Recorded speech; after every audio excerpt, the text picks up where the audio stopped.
probably the most dangerous predator of our fish and the hardest to protect against. In the town I live in, otters have been spotted in most of its lakes and have been film catching fish from garden ponds. The two nearest lakes to my house, each about a mile away, have both had resident otters from time to time. They are joined by a stream, the same stream that I've mentioned I rehome frogs to, and that runs about 50 yards from my house. I'm very fortunate that they haven't detoured from it and explored my garden therefore. Once in the garden, my heron fence will provide little protection, as they could either dig under it or bite through it. All in all, therefore, I think that otters are the biggest threat my fish could face, and I'm somewhat just crossing my fingers.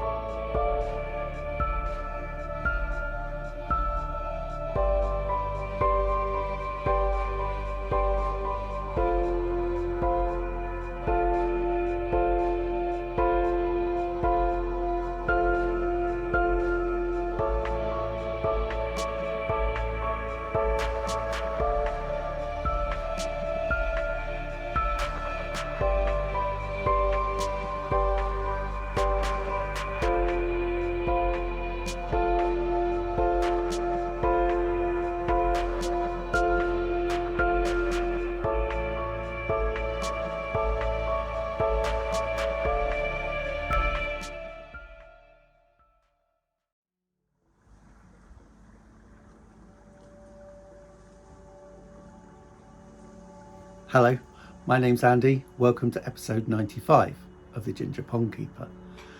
Now, as you can probably tell by the slightly different introduction and the content in the introduction, something pretty bad's happened, and you can probably guess what it is as well. But before I get to it in detail, I'll give you a little bit of background if you haven't watched this channel very often. Anyway, I've got a pond, and in that pond I've got 4 carp, I've got a tench, I've got about 14 rudd, and I've got about 20 to 30 rudd fry, as well as a crucian carp that doesn't really make an appearance that often. Anyway, in the autumn, there's a tree at the back of my house that deposits thousands of leaves on my garden and mostly in my pond. So I cover the pond with some netting. And because of that netting, because it's very fine netting, I can't really see in the pond very well. I have to go out there and really studiously have a look quite close up to the pond to see the fish. Anyway, on about, I think, the day before Christmas Eve or Christmas Eve, we last saw the fish and they were swimming around doing their fishy things. After Christmas though, for a number of reasons, not least of all the terrible weather and the fact that I had COVID, I didn't really go out to the pond very much and I didn't see what was going on. But anyway, a few days ago, me and my sons went out into the garden and we picked up all the leaves in the garden. It took us over an hour between us, and then once all the leaves were gone, me and my son pulled back the netting over the pond, and as the netting came over I thought, I can't see any fish. Now, as I've said before, and you may have heard me say, one of the things I like about my pond is, depending on the amount of light, depending on shadow, depending on glare, even though I have quite a lot of fish in my pond, I can't always see many of them or any of them. And yeah, I quite like that it makes the pond look a bit more real, I think. And it gives them, obviously it means they have places to hide. But anyway, this was different because I was looking, I was getting the right angles so I could avoid the glare, and I still couldn't see any. Well, I could see the rudd fry, but I couldn't see the bigger rudd or the tench or the carp. So I got some sinking pellets and I threw them into a bit of a clear area of the pond that had lots of visibility. Well, the rudd fry swam up to the pellets, didn't really eat them, but no other fish emerged. So I went to get my new GoPro I was going to use for lots of underwater videoing, and I just stuck that in the pond just briefly, just for a minute or so. But anyway, I got the GoPro out of the pond again and stuck the memory card into my computer, and the pond was completely empty, aside from the rudd fry. Not a tench, not a carp, and these carp were big. You know, the biggest carp were about 2 1/3 foot long, you know, fairly big animals. None in there. Lots of string algae, but I kind of get that quite a lot this time of year. Not a single fish, not a single rudd, as I say, apart from the fry, none. So I was talking to my sons and thinking, this isn't a heron. I like to think my heron net is pretty good at stopping herons. Then I've got the leaf netting on top of that. There's no way it's a heron. It's no way it's a fox or a cat, because they may have been able to get one, but they couldn't have cleared the pond entirely. So the only thing it really could be is an otter. Now, as you've seen in the little intro I did a whole episode that I spoke about mammals and otters in particular, because otters are really hard to stop getting into your pond, into your garden and into your pond, especially if you have a fairly natural looking pond that's ground level. It's really difficult to stop them getting into your, and it was something I was always worried about, because geographically there were otters around where I live, in the streams and lakes that are close to where I live. So I was always somewhat worried about them, but I didn't really have a good plan to stop them. So we were just talking about, I think this is probably otters, and then my son had walked around the back of the pond to where the heron netting is and said, there's a hole in the fence. And then if you look around the back, hopefully this video will be showing you, there's a gap where it's ripped. Now this netting isn't super strong, but it wouldn't rip just because you pulled it or you snagged it. You'd have to tear it to net it, to rip it, sorry. And so clearly someone could deliberately made a hole in it, and it was tucked in under the pebbles as well. So it took a bit of work. And if you look around the other side as well, you can see there's a gap through the plants. So it looks very much almost cylindrical gap. And some of the plants that actually won't fold back are blocking that. But if you look, that really looks like an otter-shaped hole through the plants and passageway in which an otter might have moved. And when I looked at my fencing, the new fencing I put up in the summer, you can see that the dip, there was a small dip underneath the gate, but that dip's even bigger now. So I think someone's had a bit of a dig as well. So I think it's a reasonable assumption to make that an otter's got to the pond and got the fish. Now, what's slightly amazing to me is there's no remnants of fish at all. There's not a scale, there's not a fin, there's nothing. Now, me and my sons have cleared up all the leaves from the garden, so we've been poking around in all areas of the garden, there's nothing. And we've looked out the back of our garden where there's a field, and there's nothing there either. Now, the bigger fish would be quite difficult to get out of the pond, especially through that gap. So I presume that any otter ate the fish in the pond, probably killed quite a lot of the fish on the first night, then came back and ate what it could at its leisure. Now, if it removed any fish from the pond, my cats probably would have finished off any of the carcasses.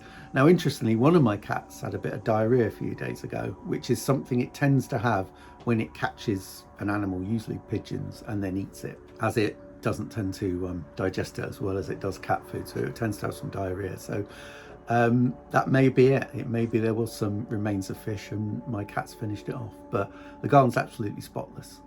Now, I've looked in the skimmer and there's nothing in the skimmer. I haven't really poked around in the pond that much to see what's in there. There's nothing around the plants. I'm thinking of maybe dropping the water level and having a closer look around. And I'm going to get in the pond anyway, just to cut the plants back, which I normally do. And I'm still going to do, obviously. So, what am I going to do? Well, I've got no real immediate plans. I've looked into how much it would cost to fill in the hole in the garden, and it's a lot of money. Plus, I've invested a lot of time and stress and effort and money into the pond, so giving it up isn't really an option straight away anyway.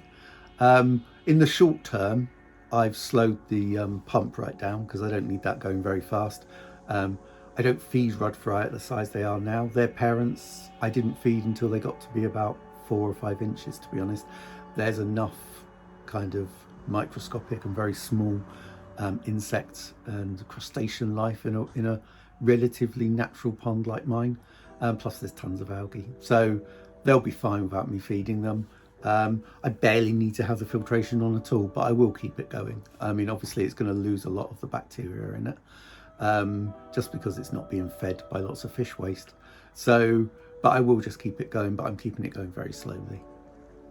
I did actually, for my birthday, get 50 litres of K1 micro to go in my moving bed. I'm not sure that I'm going to put it in yet. It doesn't need to go in, obviously. And I'll just keep it back and then decide what I'm going to do with it. I may sell it, but we'll see. So in terms of plans though, what I definitely know is I'm not going to put any more fish in that pond until I'm sure I've at least made it somewhat safer, because obviously an otter knows there's potentially fish in that pond, so it's more likely to come back. And even if that otter doesn't come back,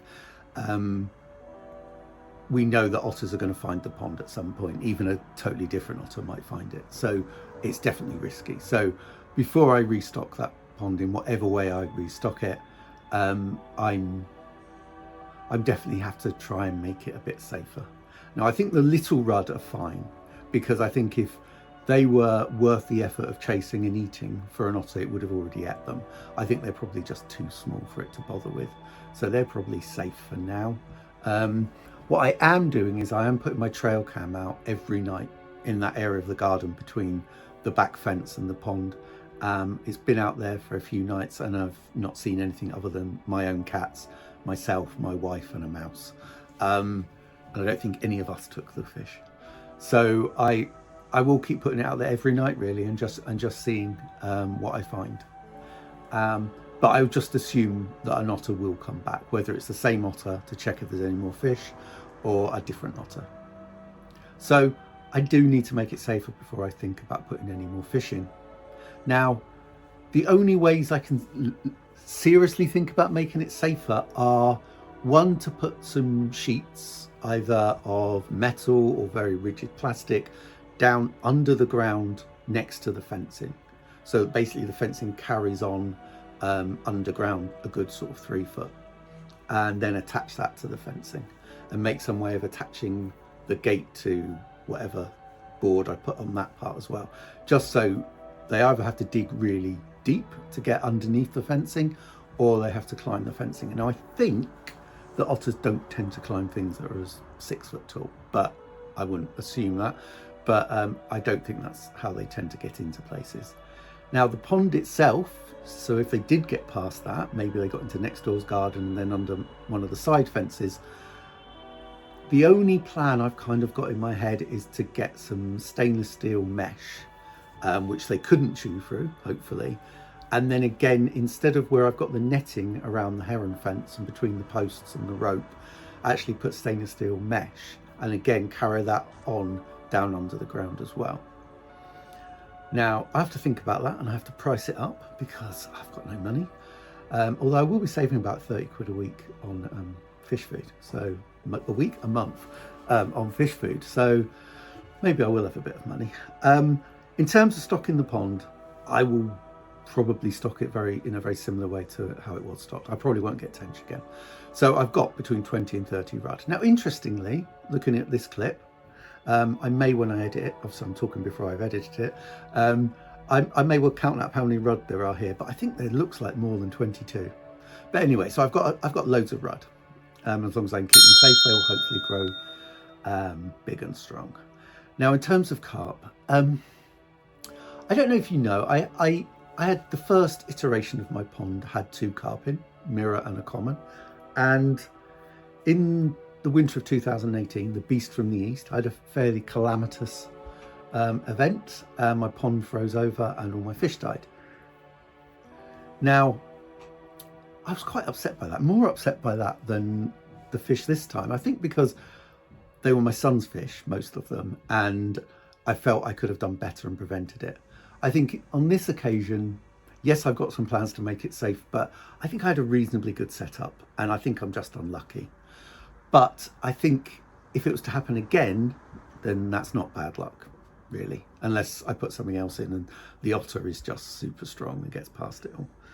Anyway, I had that other iteration and the fish died. And one of the things I found difficult is, you know, I'd grown those fish from about 6 inches long, first in a tank and then in the pond, and then it got to be about, I think, 19 or 20 inches long. And so when I restocked them, I actually got fish that are a similar size. And I don't really want to start from scratch and maybe get some 6-inch carp. So I'm going to look into, and that means contacting VS Fisheries, where I got my I got my 4 carp that have now died, and ask them how much carp that are significantly bigger than I normally buy would be, which I think would be 4 summer carp, I think. But have a look at how much they'll be, and maybe only get a couple, maybe not get 4, maybe just get a couple of them, but get some really big ones, at least the size of the carp that I had, and see how much they are.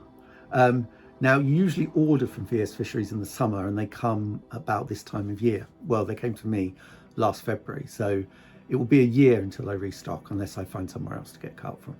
But I really like VS Fishery carp, so that would be my plan. But obviously I'd have to price it, and I'd have to get the pond safe again, which is the challenge. So my plan is to look into the price of sheeting that can go down under the ground. Obviously it wouldn't be wood, probably, unless I got some wood and I treated it and I put that under the ground, or some metal, or some really strong plastic that I don't think an otter could chew through. And then looking in for stainless steel mesh that could go in between the posts of my heron fence. So that's kind of the plan for the pond, and then maybe get a couple of larger carp and the rud would grow on, and that would be my pond, which would be fine. I'd be happy with that, to be honest. Now, in terms of the channel, a couple of days ago I was going to close it all down because I thought, how can I make videos when I haven't got a pond? And the thing is, I have got a pond and I've got 20 to 30 fish, so I definitely have got a pond. Obviously there'll be even less happening in my pond than I thought there was going to be this year, but I'm definitely going to keep making videos. I still want to make the video about nutrition and carp. There's still compilation videos I want to make. I'm obviously not going to make the year-long, year in the life of the pond video. That would be relatively boring with just some small rud. But I am still going to make some videos, and I'm still going to talk about pond keeping. And obviously, if and when I make some security measures to my pond and garden, then I'll show you that as well. I'm going to carry on doing the landscaping that I was going to do for the pond, just to make it, to the garden, sorry, just to make it a nicer environment and tie the garden in with the pond a bit more. And I'm also going to do some of the pipework changes that I was going to do to the drainage that was going to go basically underground and then through my garage and out to the front where my drain is. So I'm still going to do that because that's going to be there and waiting for me if and when I get some fish that put more of a strain on my filters. The current fish aren't really going to do a lot of that, so that's my plan. So if you have any suggestions for how to make my pond safer, I'll say here and now, I am not going to put any kind of rigid frame over the pond. And if that was the only way of keeping it safe, I would probably close down my pond. So I'm not going to do that. But if you have any other ideas along the same kind of lines that I've already suggested, I'd really welcome them. If you have any ideas of what I can do in the meantime before I get fish again, that would be very interesting. And if you've got any other alternative ideas about what could have taken my fish, I think it's pretty much definitely an otter, or 2 otters. I don't think it's a person. And the reason I don't think it's people is, one, it would have been a nightmare taking the netting off and then putting all the netting back again and netting my fish in the middle of the night. I think that would have been really difficult because it's hard enough to net those fish in the day, let alone net every single fish in the middle of the night. So I don't think it's a person stealing my fish. If it was a person, they can come around sometime when I get new fish and I need to net them, because they would be really handy. So yeah, that's the not very nice news about my pond. I would say I hope you've enjoyed this episode, but it's not really enjoyable. Please like and share it, then please subscribe, because I'm still going to make videos, and I will have carp in my pond again one day, fingers crossed, if I can get it safe again. And yeah, I'd welcome any of your comments and thoughts and ideas, because it would be really useful. I'm relatively positive. I was obviously quite down when it happened, but I think it's part of having wildlife in your garden. We share the environment with lots of wild animals, and I don't feel ill will towards otters or feel they should be banned or killed or whatever. I think it's just life, really. And I chose to have a pond. I chose to have the pond I've got. I could have above ground rectangular pond that I could put really rigid covers on every night and they'd be 100% safe, but that's not the pond I choose to have. So that was my choice. It's not the otter's fault. It's anyone's fault. It's my fault. So yeah, that's my update. Yeah, please subscribe if you haven't, and please comment and share some ideas and like. I'd really appreciate it, and I will see you next time.